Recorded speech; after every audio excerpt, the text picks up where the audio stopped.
La Côte d'Ivoire est à moins de 3 mois de son élection présidentielle. La semaine prochaine, le Conseil constitutionnel annoncera la liste définitive des candidats. Alassane Ouattara brigue un 4e mandat. Comment le pouvoir justifie-t-il cette nouvelle candidature? Quels sont les éléments du président en sa faveur? Ou encore, pourquoi les Ivoiriens devraient-ils reconduire l'actuel chef de l'État? Nous posons toutes ces questions ce soir à notre invité, Amadou Coulibaly, ministre de la Communication et porte-parole du gouvernement. Monsieur le ministre, bonsoir et merci d'avoir accepté notre invitation. Bonsoir. Pourquoi les électeurs ivoiriens devraient-ils reconduire Alassane Ouattara à son poste?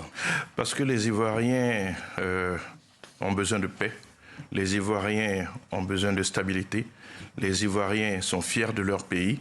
Ils ont décidé de continuer avec celui qui leur a apporté cette paix, cette stabilité, cette fierté. Alassane Ouattara, c'est 15 ans de stabilité, c'est 15 ans de rayonnement international, de crédibilité internationale de la Côte d'Ivoire, c'est 15 ans de stabilité. Si nous n'avions pas ce président, je dirais, nourri à la sève de la sagesse, peut-être que la Côte d'Ivoire serait en conflit aujourd'hui avec ses voisins quand vous regardez l'actualité au niveau sous-régional. Alors, monsieur le ministre, tous les Ivoiriens ne partagent pas votre opinion. Néanmoins, comment comptez-vous convaincre les électeurs qui considèrent que 15 années de pouvoir suffisent pour tout chef d'État africain?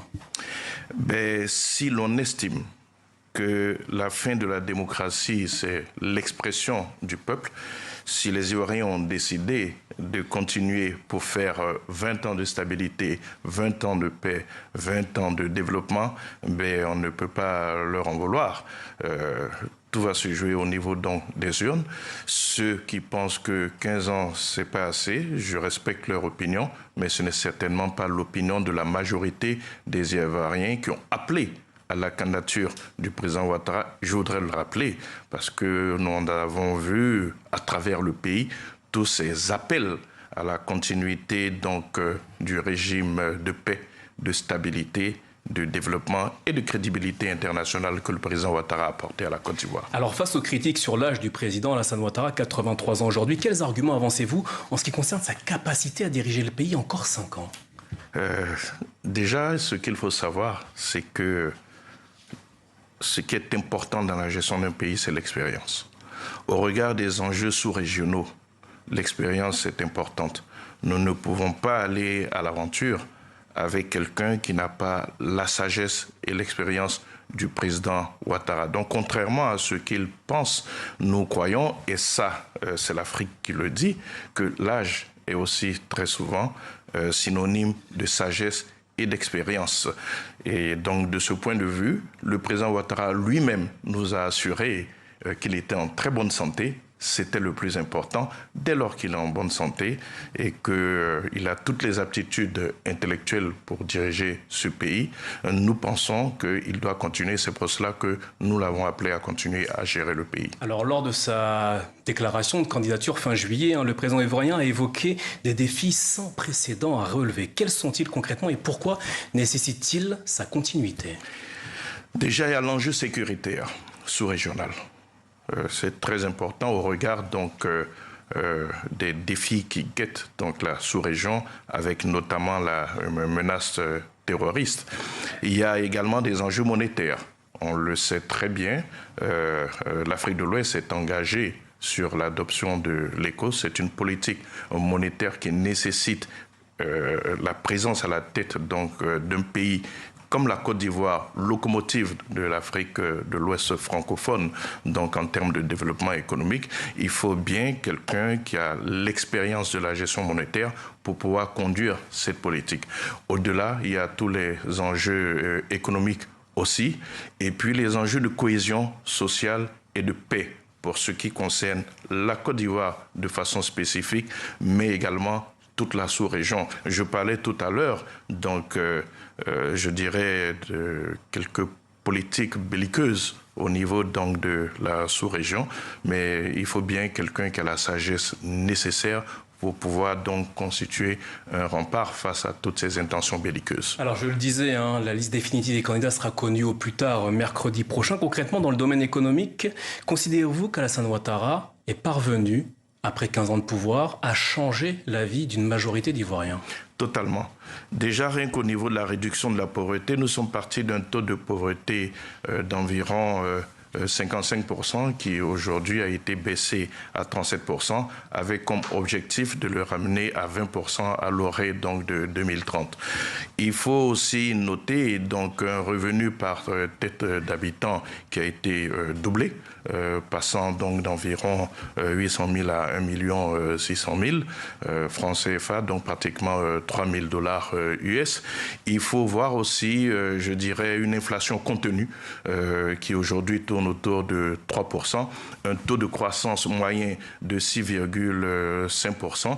Donc c'est vrai qu'on dirait que tout ça c'est des chiffres, mais ça se traduit par l'existence d'une véritable classe moyenne dans notre pays, et cela se voit au niveau de la consommation avec justement toutes ces enseignes qui sont présentes dans notre pays, avec toutes ces grandes surfaces qui apparaissent de plus en plus dans notre pays parce que nous sommes un pays crédible économiquement. Alors je le disais tout à l'heure, tous les Ivoiriens ne sont pas unanimes en ce qui concerne cette nouvelle candidature du président Ouattara. Certains estiment même que l'exclusion de Laurent Gbagbo et Tidiane Thiam, ces deux opposants, vide cette élection de son sens démocratique. Que leur répondez-vous ce soir? La Côte d'Ivoire est un État de droit. L'état de droit suppose le respect des textes. Là, nous avons donc un cas de personnel politique qui n'ont pas la stature d'homme d'État. Je me souviens qu'en 1995, lorsqu'il a été introduit dans le code électoral la notion de la résidence, la clause de la résidence qui exigeait de séjourner 5 ans avant l'élection dans son pays, le président Ouattara a estimé que ce texte lui empêchait d'être candidat. Il n'a pas fait acte de candidature. Quand on est habitué au passe-droit, quand on est habitué à prendre donc les courtes échelles, on peut penser qu'on peut impunément violer les textes de son pays. Nous sommes un pays qui veut faire respecter et appliquer ces textes. Donc, de ce point de vue, nous invitons ces personnes donc à respecter l'état de droit qu'est la Côte d'Ivoire. Toujours en ce qui concerne l'opposition, certains opposants ivoiriens estiment et dénoncent une forme de fatigue démocratique en Côte d'Ivoire. En tant que ministre de la Communication et porte-parole du gouvernement, est-ce que vous percevez cette fatigue au sein de l'opinion ivoirienne? Du tout, rien qu'à voir l'enthousiasme qui accompagne, je dirais, cette élection. Je voudrais rappeler que nous avons une 60aine de candidats. Ça montre bien l'ouverture de cette élection, même si évidemment certains candidats ont déposé leur candidature en sachant qu'ils ne remplissaient pas les conditions. Ils savent pourquoi. Mais ce que nous savons, c'est qu'il y a un engouement.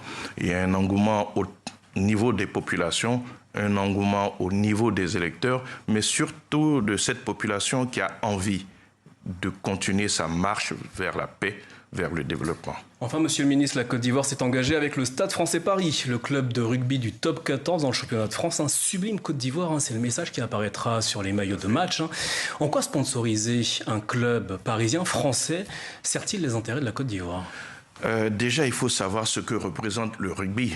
Donc, en Occident, donc il ne s'agit pas que de la France, il s'agit à partir de la France, donc je dirais de vendre la Côte d'Ivoire dans toute l'Europe. C'est vrai que beaucoup de pays africains notamment ont signé avec donc des clubs de football, mais quand on connaît la place du rugby, nous nous félicitons, et là je salue donc l'initiative du ministre du Tourisme de s'être dirigé vers un club de rugby, et je pense que nous sommes le premier pays africain à donc signer avec un club de rugby pour faire la promotion de sa destination. Amadou Coulibaly, Monsieur le ministre, merci infiniment d'avoir répondu à nos questions ce soir, à une semaine, quelques jours maintenant, de la publication de la liste définitive des candidats pour la présidentielle en Côte d'Ivoire. Merci infiniment.